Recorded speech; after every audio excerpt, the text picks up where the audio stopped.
Hey, I'm Penny from LaBCaF, and I'm actually here with Diane. And Diane has had two of her daughters come through our LaBCaF course. We really appreciate their support in this. One of the things that's happened with Diane recently is that her middle daughter is actually going off to college for the first time. One of the unique things about Marissa is that she's actually been homeschooled. So, Diane, why don't you tell us a little bit about how you felt about Marissa leaving home for the first time?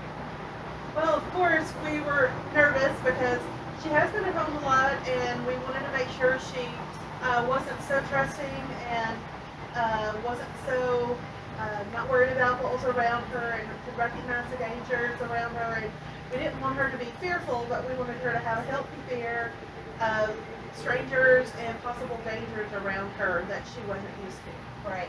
I actually have two daughters that have left the home too, and I can totally understand that total excitement about them going, but then there's that little place inside that says, what if they need to know something more?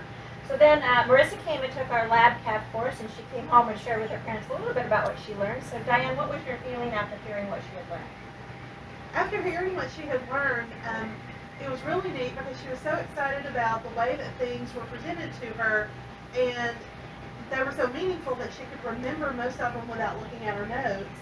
And as we saw things on the internet, or you hear things on the news lately about people being approached in parking lots or things like that, she would even make comments like, "Oh, they should have," or "They could have done this," or "They."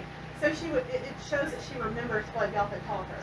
Great, great. It really excites me that she's actually using that head. One of the things we talk about in class is how to go ahead and practice this. So she's doing what we call the what if game, and she puts herself in those situations and figures out how she would handle it in a way that she could actually take care of it. So we would love to have you come along and learn with us and figure out what it is that your daughter's learning at the same